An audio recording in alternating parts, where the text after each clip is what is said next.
Welcome my dear students. आज हम chapter trigonometry पढ़ने वाले हैं। इस चैप्टर को पढ़ने की हमें इसलिए ज़रूरत पड़ी क्योंकि जो भी अपने पास कॉम्पिटिटिव एग्ज़ाम हो रहे हैं, चाहे CDS हो, चाहे NDA हो, चाहे एयरफोर्स हो, चाहे नेवी हो या एनी अदर कॉम्पिटिटिव एग्ज़ाम हो, चाहे अपने पास CTET हो या टेट हो, तो वहाँ पर जो अपने पास ट्रिग्नोमेट्री के क्वेश्चन है उससे 3 मार्क्स का वेटेज लेके आ रहा। लेकिन कुछ ऐसे भी एग्ज़ाम है जिनमें इसके क्वेश्चन 5 to 6 नंबर्स में भी देखे गए। तो इस वजह से इस चैप्टर की पढ़ने की हमारे पास ज़रूरत हमें पता चलती है। तो इस चैप्टर को पढ़ने से पहले हम इसके कॉन्सेप्ट को जानेंगे चल के। तो सबसे पहले तो हम ट्रिग्नोमेट्री यानी त्रिकोणमिति की डेफिनेशन को समझेंगे चल के। तो इसकी डेफिनेशन होती क्या है? तो इसकी डेफिनेशन हम समझते हैं आके कि त्रिकोणमिति गणित की वह शाखा है जिसमें किसी त्रिभुज के कोणों व उनकी भुजाओं के बीच के संबंध का अध्ययन किया जाता है। तो एक बार फिर से रिपीट करेंगे चल के कि त्रिकोणमिति गणित की वह शाखा है जिसमें किसी त्रिभुज की भुजाओं व कोणों के बीच के संबंध का अध्ययन किया जाता है। तो ये तो हुई बात त्रिकोणमिति की परिभाषा की। तो यहाँ पर हमने जो शब्द यूज किया है वो हमने यूज किया है चल के त्रिभुज, और दूसरा शब्द हमने यूज किया है चल के कोण, जो इस पूरी परिभाषा में मेन रोल अदा करते हैं। तो त्रिभुज को सीखते हैं आके। तो त्रिभुज की परिभाषा क्या होती है कि किसी सतह पर 3 भुजाओं से घिरी हुई बंद आकृति ही त्रिभुज कहलाती है। और यह त्रिभुज जो है मुख्यतः 2 प्रकार के होते हैं।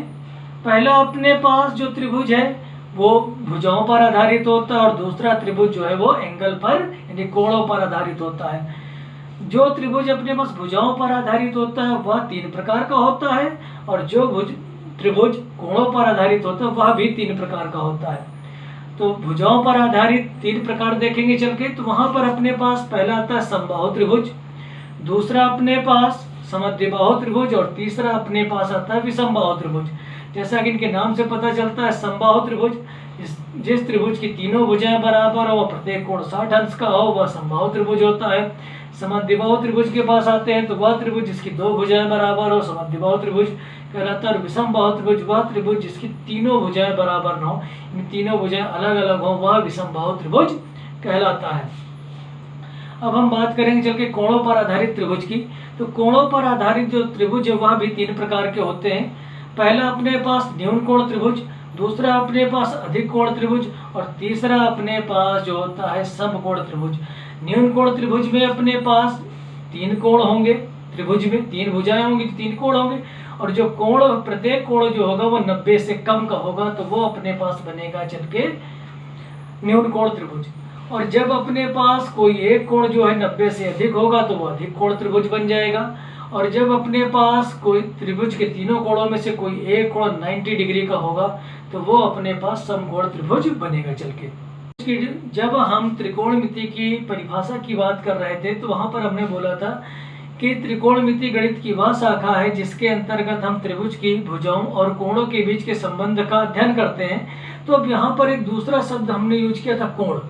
तो हम कोण की परिभाषा को भी देखते हैं चलते। तो कोण की परिभाषा में तो अगर हम समझते हैं आके तो रेखा, एक लाइन अपने पास जिसके अपने पास 2 सिरे होते हैं, किसी को भी हम प्रथम या किसी को भी हम अंतिम लिख सकते हैं। तो 2 सिरे होते हैं, तो किसी एक सिरे को हम स्थिर कर दें। क्या कर दें? इसको हम स्थिर कर दें। अगर हम किसी एक सिरे को स्थिर कर दें और उसके बाद हम क्या करें, दूसरे सिरे को कुछ रोटेट करा दें, चाहे अप साइड पे रोटेट करा दें चाहे डाउन साइड पर रोटेट करा दें, यानी किधर भी हम दूसरे सिरे को चला दें। तो इनकी जो दूसरे सिरे के द्वारा जो डिस्टेंस कवर की गई है, चाहे वो अप डायरेक्शन में हो चाहे वो डाउन डायरेक्शन में हो, तो वही अपने पास जितनी ये डिस्टेंस चल के आया ये अपने पास क्या कहलाता है? कोण। इसे हम लोग मुख्यतः थीटा से प्रदर्शित कर देते हैं। ये अपने पास थीटा बना हुआ है, थीटा से प्रदर्शित कर देते हैं। ये अपने पास कोण की परिभाषा हुई। यहाँ पर हमने त्रिभुज की परिभाषाएं भी देखी और कोण की परिभाषा देखी, लेकिन हमने इनको यहाँ पर डिटेल में डिस्कस नहीं किया हुआ है। इसका कारण यह है कि जब हम ज्यामिति में त्रिभुज का चैप्टर पढ़ेंगे तो इसके बारे में काफ़ी डिटेल में पढ़ेंगे चल के, इसके क्वेश्चंस को भी सॉल्व करेंगे चल के। और जो दूसरा चैप्टर हमने कोण की बात की है, तो इसको जब हम लाइन्स एंड एंगल्स यानी कि रेखाएं और कोण जब चैप्टर पढ़ेंगे तो वहाँ पर हम इसके बारे में डिटेल में डिस्कस करेंगे। अब हम त्रिकोणमिति से संबंधित कुछ फॉर्मूलों को देखने वाले हैं जो कि अपने क्वेश्चन को सॉल्व करने में बहुत ही महत्वपूर्ण साबित होंगे। तो त्रिकोणमिति के जो सूत्र है वो मुख्यतः समकोण त्रिभुज पर आधारित है। देखते हैं आगे यहाँ पर, तो यहाँ पर हम एक समकोण त्रिभुज बनाते हैं। तो समकोण त्रिभुज की परिभाषा में हमने बोला था कि वह त्रिभुज जिसका एक कोण 90 अंश का हो वह समकोण त्रिभुज कहलाता है। तो यहाँ पर हमने एक त्रिभुज बनाया है और जिसकी हमने नेमिंग कर रखी ए, बी और सी, यानी एक त्रिभुज में अपने पास 3 भुजाएं होती हैं, 3 कोण होते हैं और 3 सिरे भी होते हैं जिन्हें हम लोग वर्टेक्स भी बोलते हैं। ये प्रथम सिरा, ये अपने पास द्वितीय सिरा और ये अपने पास तृतीय सिरा यानी तीसरा सिरा। तो यहाँ पर हम देख रहे हैं चल के कि अपने पास यह जो लाइन खड़ी लाइन है ए बी, इसे हम लोग बोलते हैं ऊर्ध्वाधर रेखा, और यह जो अपने पास लाइन है बी सी, इसे हम लोग क्षैतिज रेखा बोलते हैं। जब यह दोनों रेखा एक दूसरे को काटती है तो वहां पर 90 डिग्री का कोण बन जाता है। 90 डिग्री, डिग्री को हम लोग अंश बोलते हैं। कोण को प्रदर्शित करने की 2 विधियां हैं, एक तो अंश में है और दूसरी रेडियन में है। तो इस बात को भी ध्यान रखेंगे चल के कि कोण को प्रदर्शित करने की, कोण को प्रदर्शित करने के प्रकार, तो अपने पास इसके 2 प्रकार हैं। पहला डिग्री और दूसरा रेडियन के द्वारा। तो यहां पर हमने लिखा 90। तो हमें पता है त्रिभुज के तीनों कोणों का योग 180 अंश होता है। तो ये भी हम लोग लिख लेते हैं चल के त्रिभुज। तो त्रिभुज न लिखकर यहाँ पर उसका सिंबल बनाया गया है यानी कि चिन्ह। त्रिभुज के तीनों कोणों का योग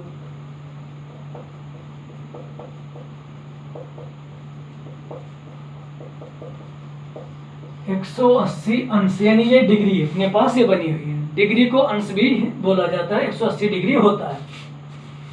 तो यहाँ पर अपने चित्र में देखते हैं आके कोण भी, ये जो अपने पास एल टाइप का चित्र बना है, एल होता तो ऐसा है लेकिन इस लाइन को जो अपने पास ऊर्ध्वाधर रेखा है इस लाइन को थोड़ा सा तिरछा कर दिया जाता है, तो इसे हम लोग कोण का प्रतीक चिन्ह बोलते हैं।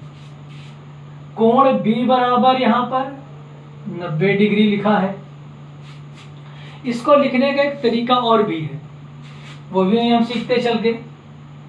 कोण का निशान बनाएंगे, ए बी सी लिखेंगे। तो यहाँ पर हम देखते हैं चल के ए बी सी जो है वो त्रिभुज के तीनों सिरे होंगे। जो ये बीच का जो भी पॉइंट होगा, जैसे यहाँ पे लिखा है ए बी सी, तो इन बीच वाले पॉइंट पर हमेशा एंगल बनेगा। इस बात को आप लोग ध्यान रखेंगे। इसे हम लोग कोण बी बराबर 90 भी लिख सकते हैं या कोण ए बी सी बराबर 90 लिख सकते हैं। और इसको तीसरा अगर लिखना चाहे तो हम लोग कोण सी बी ए बराबर 90 लिख सकते हैं। तो यहाँ पर सी से स्टार्ट हुआ है, बी अपने पास बीच में है और ए अपने पास तीसरी साइड पर है। तो ये जो बी है, बी पर ही एंगल बना, इसलिए ये अपने पास क्या होगा 90। ये तीनों जो है लिखने के तरीके खाली अलग है लेकिन ये प्रदर्शित एक ही 90 डिग्री को कर रहे हैं। अब हम यहाँ पर कोण बी बराबर 90 अंश ला चुके हैं। तो ए और सी में क्या रिलेशन होगा, हमने लिखा था त्रिभुज के तीनों कोणों का योग 180 होता है। एक तो हम 90 ला चुके हैं, तो एंगल ए हमें नहीं पता है और एंगल सी भी हमें नहीं पता है। तो नहीं पता है तो इसको हम लाएंगे कैसे चल के, तो हम लिखते हैं कोण ए प्लस कोण बी प्लस कोण सी बराबर 180।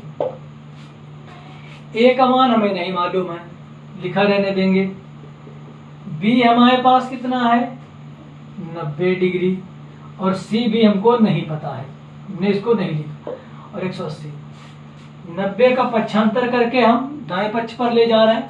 तो यहाँ पर आया angle A plus angle C equal to में 180 माइनस का 90। तो इनको हम घटा देंगे आके, तो यहाँ पर आता है अपने पास कोण ए प्लस कोण सी बराबर 90 डिग्री। तो हमें यह पता चलता है कि जो अपने पास समकोण त्रिभुज दिया है इसमें कोण भी 90 है, और कोण ए और जो सी है इनका जो सम है यानी इनका जो जोड़ है वो कितना आएगा, 90 आएगा। अगर हमें इन्हें अलग अलग फाइंड करना है तो उसके लिए अपने पास क्वेश्चन में कुछ टर्म्स दिए जाते हैं जिनके हिसाब से इसे हम सॉल्व करते हैं। तो ये तो हुआ समकोण त्रिभुज के बारे में। अब हम इसके बारे में और भी कुछ अन्य बातें जानते हैं चल के। तो यहाँ पर अपने पास एक समकोण त्रिभुज दिया है जिसे हम लोग राइट एंगल ट्रायंगल भी बोलते हैं। 90 के सामने जो साइड हमें दिख रही है यानी ये वाली साइड यानी AC भुजा, AC भुजा को हम लोग बोलते हैं कर्ण, और इंग्लिश में क्या बोलते हैं इसे हम लोग हाइपोटेनस, हाइपोटेनस। अब यहाँ पर इस बात को बहुत अच्छे से समझेंगे चल के। यहाँ पर हमने ए की तरफ के एंगल को नहीं बनाया है और यहाँ पर हमने सी की तरफ के एंगल को बनाया, यानी कि जिधर पे हमने एंगल ये बना दिया। ए यहाँ पर अपने पास क्या है, शीर्ष है, और सी यहाँ पर क्या है, धरातल पर। हम ये ऐसा मानते हैं जो सी बिंदु है ये अपने पास हमने यहाँ पे लिख दिया कहाँ पर है, धरातल पर, यानी कि नीचे की साइड पर। और ए बिंदु कहाँ पर है अपने पास, शीर्ष पर यानी कि ऊंचाई पर। तो जब कभी भी हम धरातल से शीर्ष की तरफ देखते हैं तो जो कोण बनता है यानी यहाँ पर जो अपने पास कोण यानी थीटा जो बना है वो कोण क्या कहलाता है, हमेशा उन्नयन कोण। क्या कहलाता है, उन्नयन कोण। इस बात को भी आप लोग समझेंगे। तो जब कोण धरातल से शीर्ष की तरफ बनेगा तो वो कोण कैसा कहलाएगा, उन्नयन कोण। अब जस्ट इसका अपोजिट भी होता है कि जब कोण शीर्ष से यहाँ पर देखते हैं आके, यहाँ पर हमने थीटा लिखा है, यहाँ पे हमने इसको x लिख दिया है, कि जब अपने पास कोण शीर्ष से धरातल की ओर देखा जाएगा तो वो अपने पास जो कोण है वह अवनमन कोण बन जाएगा।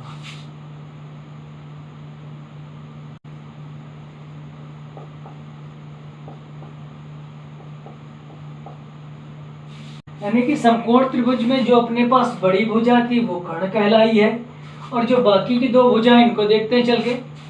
तो इनमें से कोण के सामने की भुजा क्या होती है अपने पास, लंब, और जो बची हुई भुजा होती है वो क्या कहलाती है, आधार। अब हम इसकी स्थिति में परिवर्तन करते हैं चल के। अब एक हम दूसरी स्थिति लेते हैं। यहाँ पर अपने पास एक समकोण त्रिभुज बना हुआ है जिसका नाम हमने ABC रखा है। कोण B को हमने 90 डिग्री बनाया है और A के स्थान पर हमने x डिग्री लिखा हुआ है। यहाँ पर कोई भी कोण हो सकता है। ये जो अपने पास x डिग्री कोण है यह अपने पास अवनमन कोण है। अवनमन कोण के संदर्भ में हम देखते हैं चल के कि किसे हम लंब बनाएंगे, किसे आधार बनाएंगे। तो 90 के सामने की भुजा तो कर्ण रहेगी, इसमें कोई भी परिवर्तन नहीं होगा। लेकिन कोण के सामने भुजा क्या होती है, लंब। तो x डिग्री के सामने इस बार भुजा कौन सी, BC है, तो ये अपने पास बन जाएगी चल के लंब, और जो बची हुई भुजा है ये बन जाएगी आधार। अब हम यहाँ पर कोणों को प्रदर्शित करने के तरीके को सीखने वाले हैं। तो कोणों को प्रदर्शित करने का दो तरीका, एक तो डिग्री में और दूसरा रेडियन में। तो यहाँ देखते हैं आगे, कोणों को प्रदर्शित करना। तो पहला अपने पास है डिग्री में और दूसरा अपने पास है रेडियन में।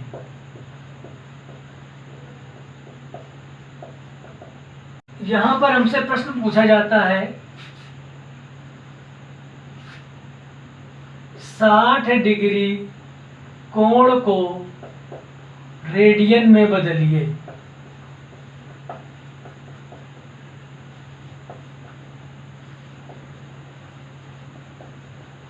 तो डिग्री को अगर हमें रेडियन में बदलना है तो सूत्र अपने पास बनता है चल के, तो यहां लिख लेते हैं डिग्री को रेडियन में बदलने के लिए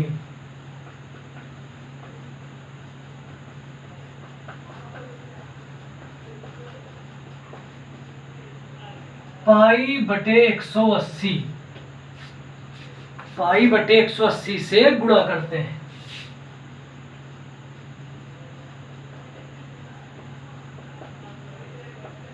यहां पर सॉल्यूशन करते हैं आके, 60 हमने लिखा, गुणे का निशान लगाया, यहां पे हमने लिखा पाई अपॉन 180, 0 से 0 को कैंसिल कराया, 6 बन जा 6 एंड 6 3 जा 18, तो अपने पास आता है पाई बाई 3।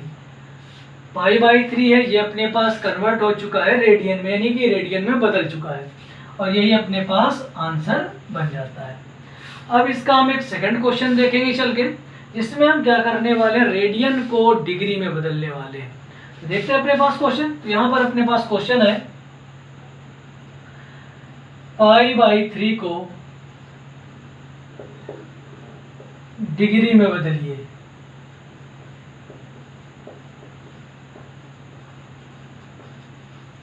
इस बार अपने पास क्वेश्चन हो चुका है पाई बाई 3 को डिग्री में हमें बदलना है, तो हम सूत्र लिखते हैं चल के, रेडियन को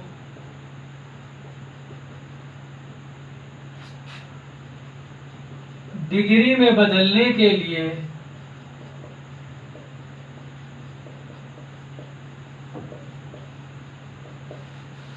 तो यहां पर हम पहले का उल्टा कर देते हैं, 180 बटे पाई ये लिखते हैं, से गुणा करते हैं। तो रेडियन में हम क्या करेंगे चल के, जब हम रेडियन को डिग्री में बदलेंगे तब हम 180 बटे पाई से गुणा कराएंगे। सॉल्व करा लेते हैं आके यहाँ पर, तो देखते हैं अपने पास, हमारे पास पाई बटे 3 दिया है, गुणा कराएंगे चल के 180 बटे पाई का, तो पाई से पाई कट जाएगा, 3 18 और 0, तो ये अपने पास 60 डिग्री आंसर बन जाता है। एक बात का विशेष ध्यान रखेंगे, जब हम रेडियन में कन्वर्ट कराएंगे तो डिग्री का साइन नहीं लगाएंगे। डिग्री अपने पास होती क्या है, यानी किसी भी नंबर के ऊपर हम वो 0 लगा देते हैं तो डिग्री बन जाता है। तो पाई बाई 3 में कोई भी डिग्री नहीं लगी है, लेकिन डिग्री के सिंबल में हम डिग्री जरूर लगाएंगे, यानी जब डिग्री में कन्वर्ट कराएंगे तो ऊपर घात में एक छोटा 0 यानी 0 जोड़ा। अभी हमने इस चैप्टर की संरचना को समझा चल के, अब हम इसके मूल अवधारणाओं को समझेंगे चल के, किसमें कौन सी चीजें हैं, क्या अपने पास सिलेबस के अकॉर्डिंग है, उसको हम देखने वाले हैं। तो सबसे पहले यहाँ पर हम त्रिकोणमितीय अनुपात से शुरुआत करने वाले हैं।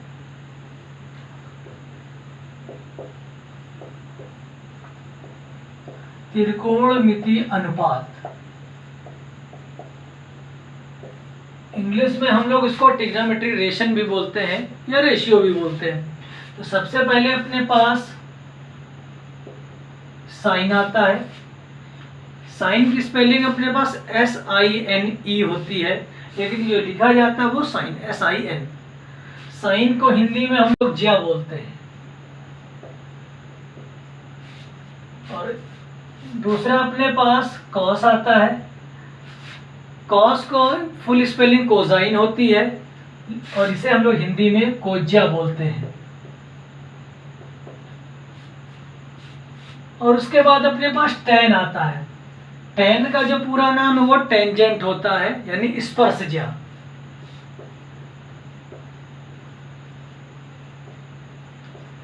यह जो अपने पास साइन कॉस टेन है, इन्हें हम मूल त्रिकोणमितीय अनुपात बोलते हैं। इन्हें हम लोग क्या बोलते हैं, मूल त्रिकोणमितीय अनुपात।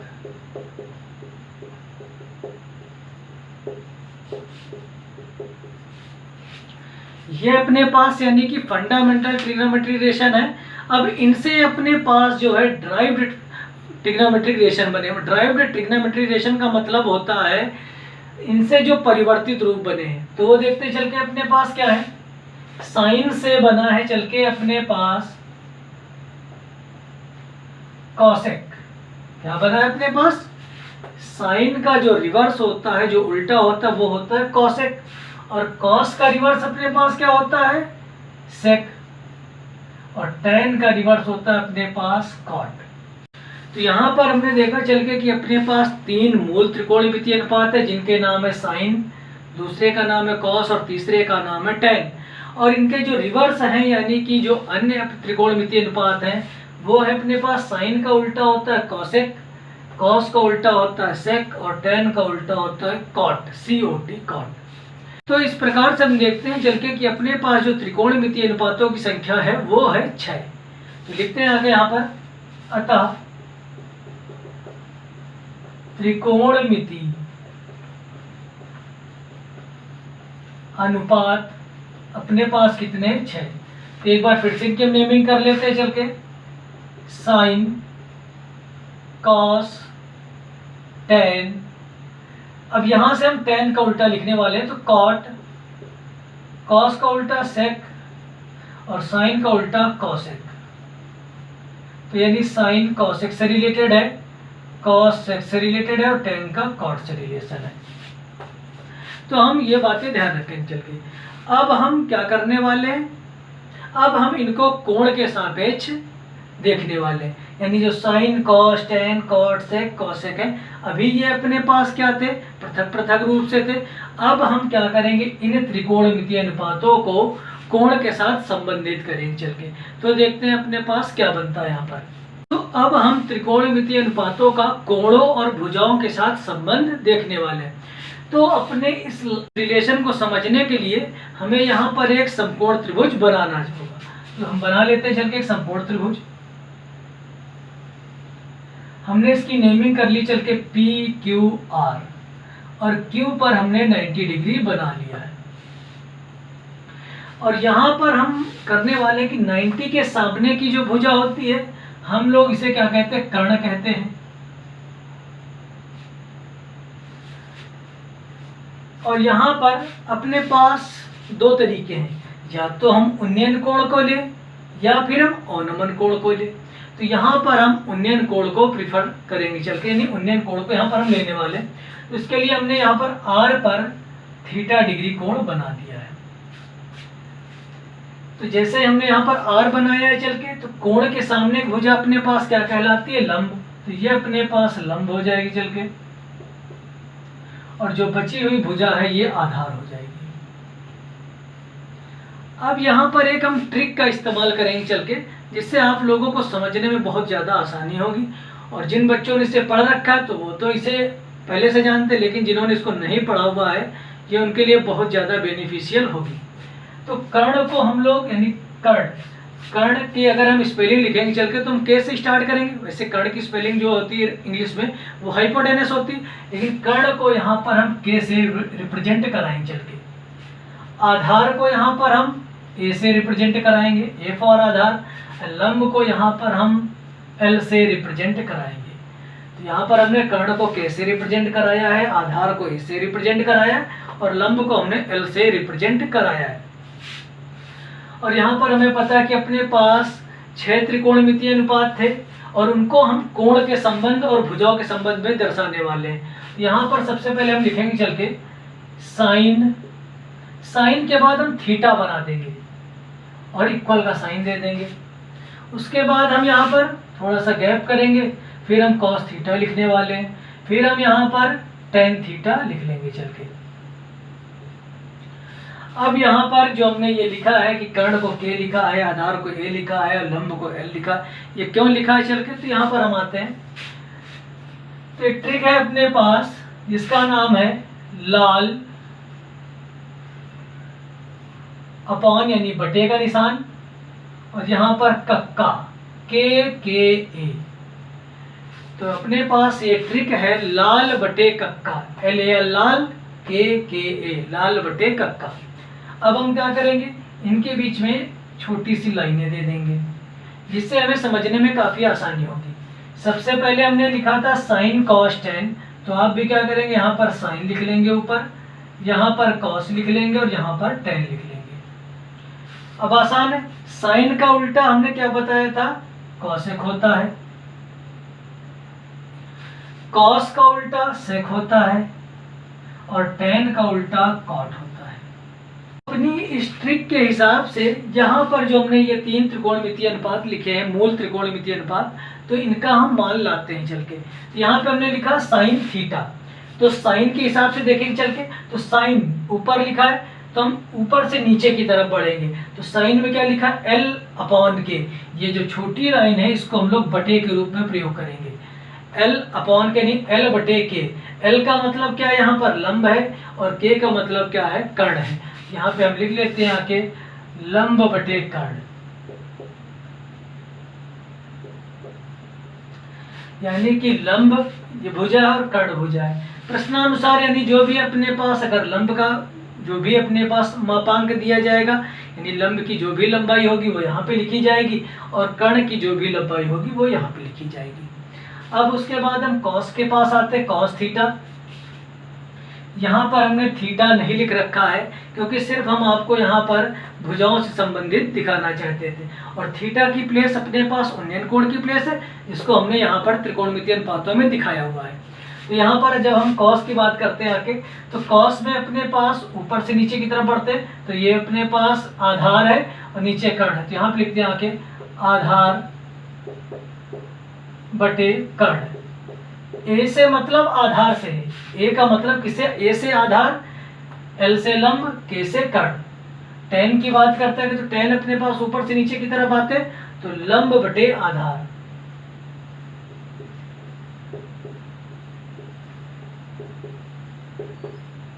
तो ये अपने पास मूल त्रिकोणमितीय अनुपातों का कोण और भुजाओं के बीच संबंध हुआ।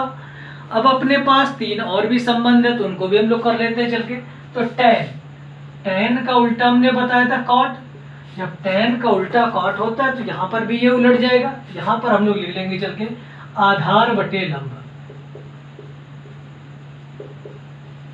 अगर आप यहाँ से नहीं करना चाहते तो आप इस टेबल को देख सकते हैं, जब हमें कॉट लिखना होगा तो हम नीचे से ऊपर की ओर जाएंगे, तो आधार बटे लंब, आधार ऊपर लंब नीचे। आप ये नहीं करेंगे ये नीचे है तो हम इसको नीचे रखेंगे, हम जो है आधार से स्टार्ट करें तो आधार को ऊपर ही रखेंगे। टेन के बाद अपने पास सेक की बारी आती है, कॉस का उल्टा सेक होता है, तो यहाँ लिखते चल के सेक थीटा। तो सेक अपने पास कर्ण बटे आधार बन जाएगा। यहाँ पर भी देखते हैं कर्ण पहले और आधार बाद में आता है, तो कर्ण बटे आधार। और फिर उसके बाद हम कौशिक के पास आते हैं। कौशिक जो थीटा है वो अपने पास साइन थीटा का उल्टा होता है, यानी रिवर्स होता है। यहाँ पर अपने पास कर्ण बटे लंब बन जाएगा।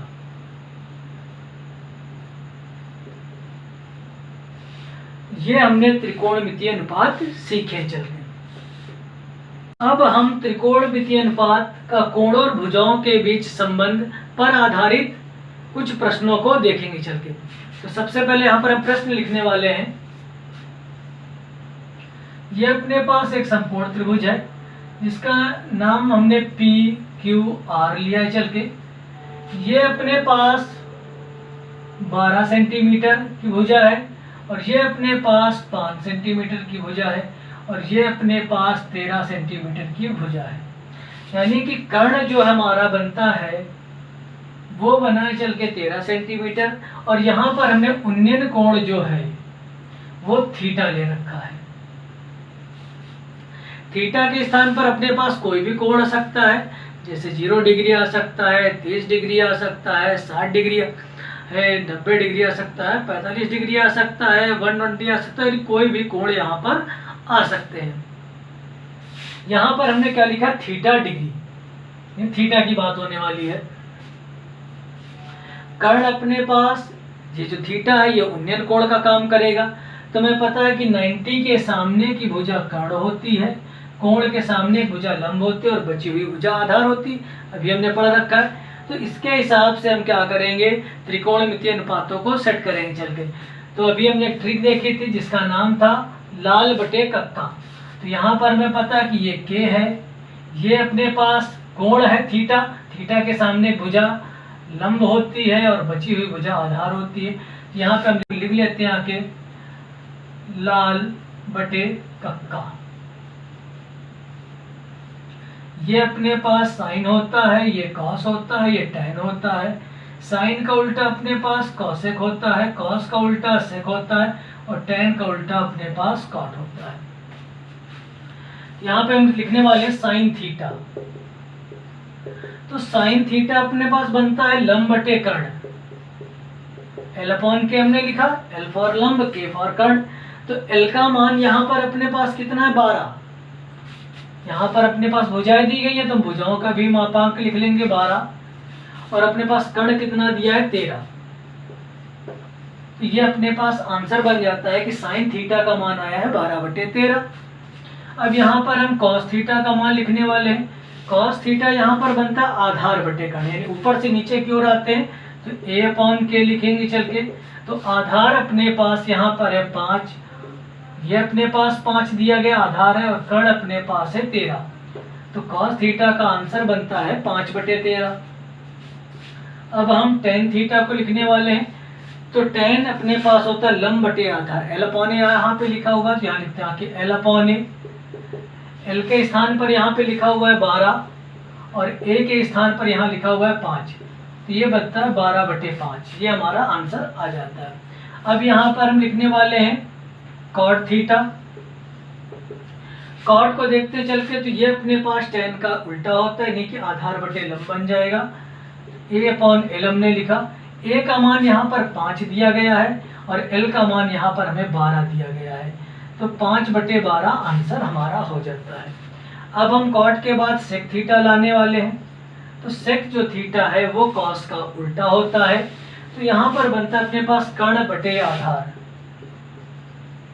कर्ण अपने पास यहाँ पर 13 है और आधार अपने पास 5 है, तो 13/5 आंसर हो जाता है हमारा। अब हम यहाँ पर कॉसेक थीटा लाने वाले हैं। तो कॉसेक थीटा जो होता है वो साइन थीटा का उल्टा होता है, नहीं साइन का उल्टा होता है। यहाँ पे हम लिखेंगे चल के कर्ण बटे लंब। तो कर्ण अपने पास 13 है और लंब अपने पास 12 है, तो 13/12 है जो हमारा वो आंसर बन जाता है चल के। तो इस तरीके से हमने देखा कि उन्नयन कोण पर आधारित अगर होगा तो अपने पास ये मान होंगे। अब इसका हम एक सेकंड पार्ट देखने वाले हैं। वहाँ पर हम कोण की जो प्लेस है 90 की प्लेस तो हम नहीं चेंज करेंगे चल के, लेकिन जो कोण की प्लेस है उसको हम क्या करेंगे अवनमन कोण पर रखेंगे चल के। तब देखते हैं अपने मानों में क्या परिवर्तन आता है। यहाँ पर अब हमने एक अन्य समकोण त्रिभुज ले रखा है जिसका नाम अपने पास है ABC और कोण B पर 90 डिग्री का कोण बना हुआ है और जो अपने पास अवनमन कोण थीटा है वो A की प्लेस पर दिया गया है। तो इस बार हमें क्या करना है अवनमन कोण के सापेक्ष अपने त्रिकोणमितीय अनुपातों को लाना है चल के। तो सबसे पहले अपने पास हम इस समकोण त्रिभुज को सेटिस्फाई करने के लिए, संतुष्ट कराने के लिए कुछ पाइथागोरस त्रिक लिख लेंगे चल के। तो यहाँ पर हमने इसको लिख लिया है चल के 3 4 5 लिख लिया है। ए पर अपने पास बना हुआ कोण अवनमन कोण है जो कि थीटा से प्रदर्शित है। यहाँ पर हमने पाइथागोरस त्रिक रखे हैं। AC का मान 5 सेंटीमीटर है, BC का मान 4 सेंटीमीटर है और AB का मान 3 सेंटीमीटर है। तो यहाँ पर हमें पाइथागोरस त्रिकों के मान लाने चल के। तो मान लाने से पहले हम देख लेते हैं चल के कि 90 के सामने की भुजा अपने पास कर्ण होती है, इसे हम लोग कैसे प्रदर्शित कर देते हैं। यहाँ पर कोण के सामने भुजा क्या होती है लंब। इस बार कोण अपने पास बना हुआ है A पर और A पर कोण बना है थीटा डिग्री, तो कोण के सामने भुजा हमें दिख रही BC। तो ये जो BC भुजा है ये हमारे पास बनेगी चल के लंब और लंब को हम लोग L से प्रदर्शित करते हैं। तो ये बात आप कभी नहीं भूलेंगे कि कोण के सामने की भुजा लंब होती है। कोण अपने पास ऊपर साइड पर है तो उसके सामने की भुजा अपने पास BC हमें दिख रही, इस वजह से बन जाएगी लंब और जो बची हुई भुजा है वो बन जाएगी हमारी आधार। और आधार को हमने यहाँ पर A से प्रदर्शित किया है क्योंकि ये अपने पास ट्रिक का हिस्सा है अपने हमारे। यहाँ पर अपने ट्रिक के लिए शब्द लिखने वाले हैं लाल बटे कक्का। पहला जो L है वो साइन को प्रदर्शित करता है, दूसरा जो A है वो कॉस को प्रदर्शित करता है और तीसरा जो L है वो टैन को प्रदर्शित करता है। अब साइन का उल्टा कॉसेक हो जाता है अपने पास, कॉस का उल्टा सेक हो जाता है और टैन का उल्टा अपने पास कॉट हो जाता है। तो यहाँ पर अब हम अपने त्रिकोणमितीय अनुपातों को लिख लेते हैं। और अपने इस समकोण त्रिभुज में दी गई भुजाओं के अनुसार अपने आंसर को करते हैं चल के। यहाँ पे हमने लिखा हुआ है साइन थीटा, फिर हमने लिखा हुआ है कॉस थीटा, फिर हमने लिखा हुआ है टेन थीटा, और टेन का उल्टा अपने पास है कॉट थीटा, कॉस का उल्टा अपने पास है सेक थीटा, और साइन का उल्टा अपने पास है कॉसेक थीटा। तो हमें इनके मान लाने हैं चल के। तो साइन थीटा अपने पास क्या होता है, यहाँ पर कोण की पोजीशन चाहे कुछ भी हो, लेकिन अपने स्ट्रिक के जो अपने पास लंब कर्ण है इनमें कोई भी चेंजमेंट नहीं होता, यानी कि उनको हम एल अपॉन के जैसे लिखे हैं वैसे लिखते हैं, एल अपॉन के। तो यहाँ पर अपने चित्र में देखते हैं आके, तो एल अपने पास यहाँ पर क्या है, लंब इस बार 4 सेंटीमीटर है, तो यहाँ 4 लिखते हैं, और कर्ण अपने पास है 5, तो 4/5 आंसर हो जाता है। कॉस के पास आते हैं, कॉस थीटा अपने पास आधार बटे कर्ण बनता है, तो हम ए अपॉन के लिखेंगे। आधार का मान इस बार अपने पास 3 है और कर्ण अपने पास 5 है। अब हम टेन थीटा के पास आएंगे, तो टेन थीटा को हम लोग लंब बटे आधार लिखते हैं। लंब का मान यहाँ पर अपने पास 4 है और आधार का मान यहाँ पर अपने पास 3 है, तो 4/3 लिखते हैं आके। कॉट में अपने पास आते हैं तो ये टेन का उल्टा हो जाता है, यहाँ पर हम लोग लिखते हैं आके आधार बटे लंब। तो आधार अपने पास 3 है और लंब अपने पास जो है 4 है। आधार अब 3 देख रहे हैं यहाँ पे अपने पास, और लंब को हम यहाँ पर 4 देख रहे हैं। सेक थीटा जो है, सेक जो होता है वो कॉस का उल्टा होता है। यहाँ पे हम लिखेंगे चल के कर्ण बटे आधार। तो कर्ण यहाँ पर अपने पास 5 है और आधार यहाँ पर अपने पास 3 है। कौशिक के पास आते हैं, तो कौशिक अपने पास कर्ण बटे लंब बनता है। कर्ण यहाँ पर 5 है और लंब यहाँ पर 4 है। तो इस प्रकार से अपने ये जो है आंसर्स बन जाते हैं।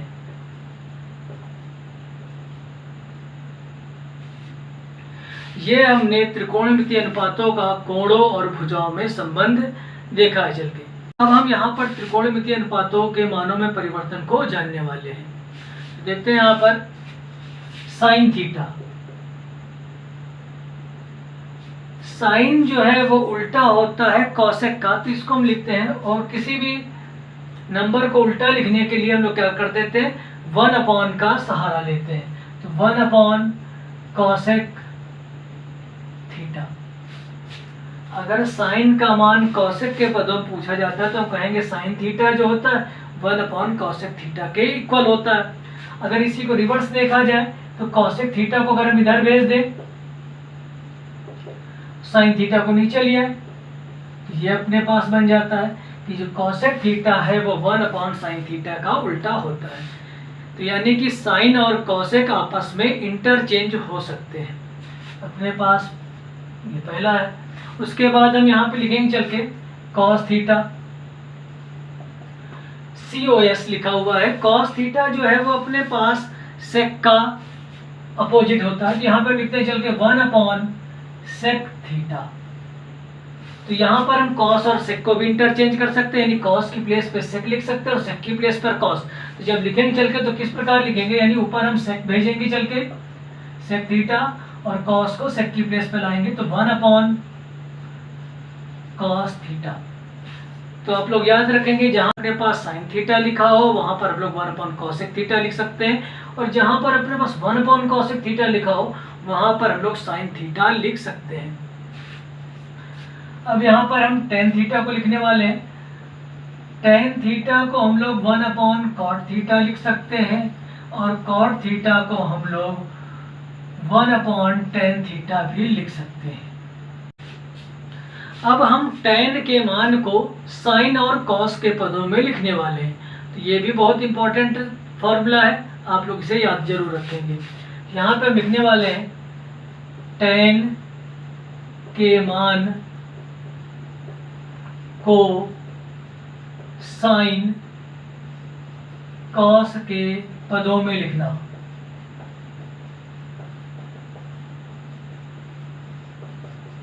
तो यहां पर हम टेन थीटा लिख रहे हैं चल के टेन थीटा।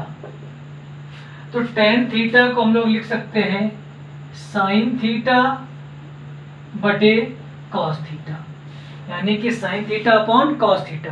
तो ये क्या बन जाएगा, टेन थीटा। अगर कहीं ये लिखा है तो उसको अगर हमें साइन कॉस में इंटरचेंज कराना है तो sine theta upon cos theta लिख देंगे।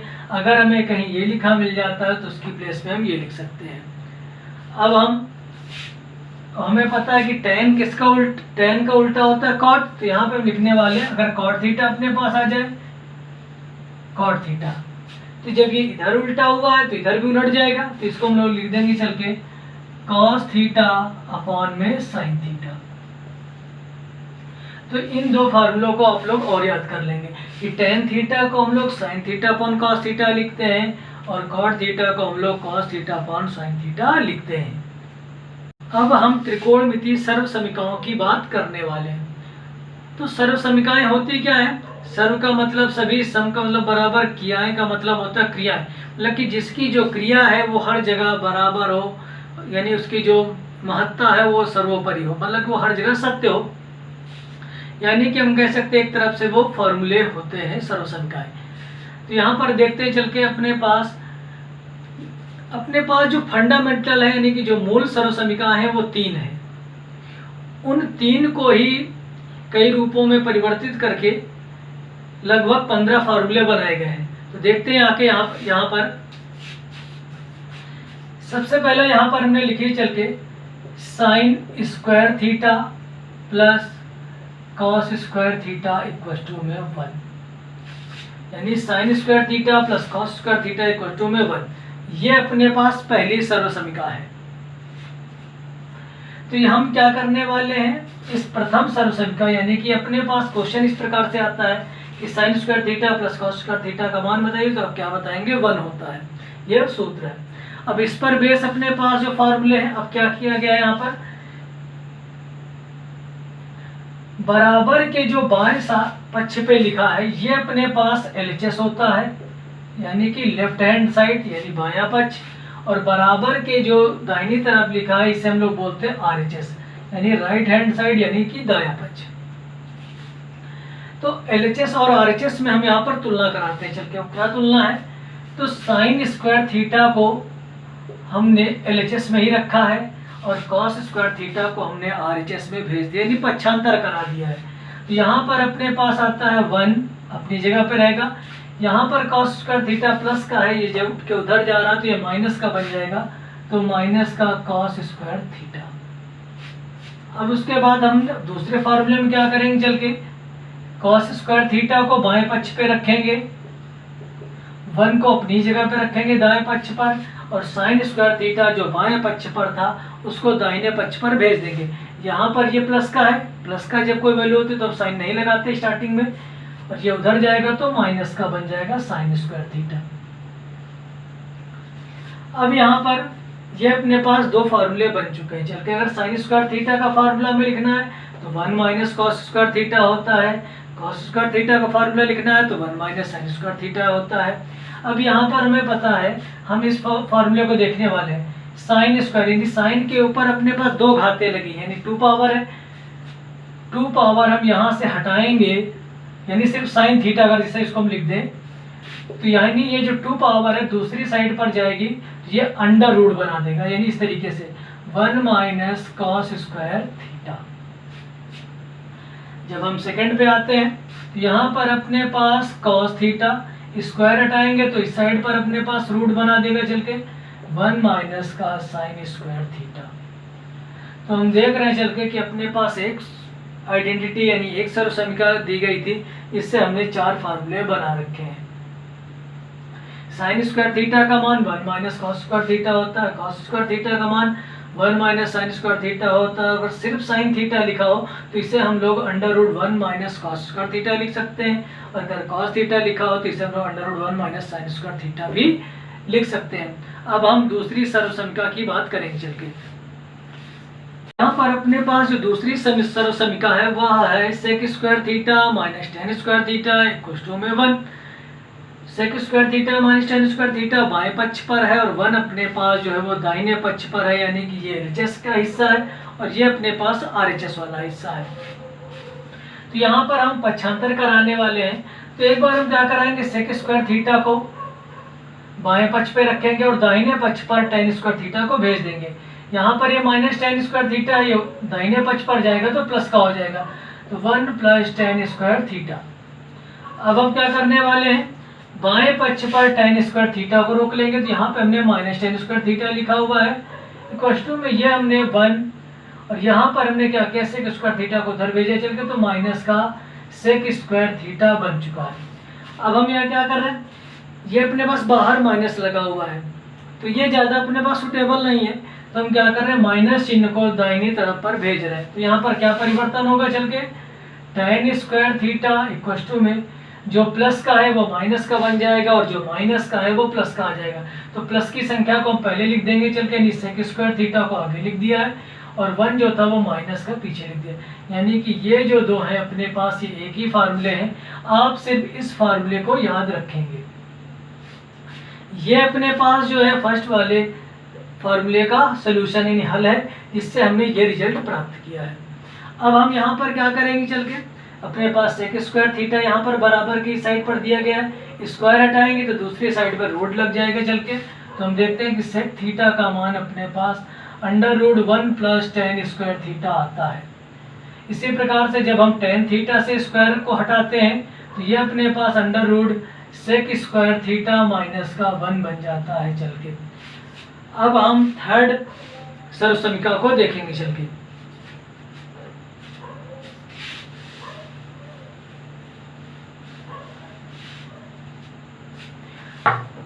तो यहाँ पर जो अपने पास तीसरी सर्वसमीका है उसे हम लिखते हैं चल के cosec square theta minus cot square theta equal में 1। तो यहाँ पर बाएं पक्ष पे अपने पास cosec square theta minus cot square theta है और दाहिने पक्ष पर अपने पास 1 है। तो हम क्या करेंगे, बारी बारी से इनको पक्षांतर कराएंगे। तो कॉसेक स्क्वायर थीटा को यहीं रख रहे हैं, माइनस कॉट स्क्वायर थीटा उधर भेज रहे हैं, तो ये अपने पास 1 प्लस कॉट स्क्वायर थीटा बन जाएगा चल के। अब यहाँ पर हम क्या कर रहे हैं, माइनस कॉट स्क्वायर थीटा को यहीं पे रखे दे रहे हैं और 1 माइनस का कॉसेक स्क्वायर थीटा यहाँ पे लिखे दे रहे हैं। ये जो माइनस साइन है ये यहाँ पर सुटेबल नहीं है, तो हम क्या कर रहे हैं माइनस साइन को पक्षांतर करके दूसरी साइड पर भेजे दे रहे हैं। तो जो भी वैल्यू अपने पास दूसरे साइड पर प्लस की है वो माइनस की बन जाएगी और माइनस वाली वैल्यू प्लस की बन जाएगी। तो यहाँ पर हम एक चीज़ और देखते हैं आगे कि प्लस की वैल्यू को हम आगे लिखना चाहते हैं, तो कॉट स्क्वायर थीटा इक्वल में बनता है कॉसेक स्क्वायर थीटा माइनस का 1। तो आप इन दो फार्मूलों को न याद करके आप सिर्फ इस फार्मूले को याद करेंगे, यानी पहली सर्वसमीका तो ये है फार्मूला में याद करना है, दूसरा ये में याद करना है, तीसरा में ये याद करना है।